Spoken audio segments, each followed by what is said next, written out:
Bonsoir, donc aujourd'hui nous avons une figure indéfinie. Alors comme je le précisais hier, nous avons rebondi à l'open sur le creux en pince qui est sur ce niveau. On voit qu'on repose sur trois bougies ici, donc ça c'est un creux en pince. Et donc les baissiers ont pris leur bénéfice, ce qui a fait monter l'indice parisien.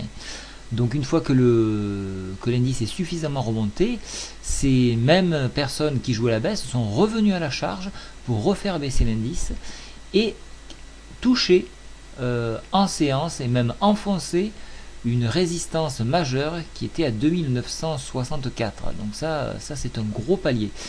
Bon, heureusement, il a été sauvé de 1 point.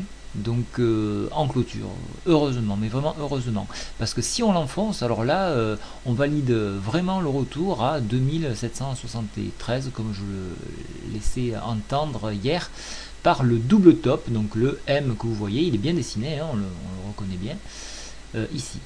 Voilà ce qu'on peut dire. Alors maintenant, je viens sur la MACD, regardez là, on risque de recroiser. Et ça peut être une nouvelle charge baissière pour ceux qui jouent encore une fois la baisse. Hein. Donc sur croisement, il y aura forcément une forte pression à la baisse. Donc voilà. Maintenant, alors comment jouer l'indice parisien? Donc ici, on a plusieurs lignes de tendance, donc je reviens sur le graphique.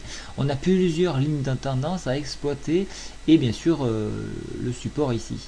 Alors pour les haussiers, on cherchera à prendre position sur le support et à revenir, alors on pourrait revenir ici sur ce niveau, le niveau de la pince, hein, sur 3000, 3000 et qui commence à être un petit support. Alors on le voit pas ici, mais c'est un petit support.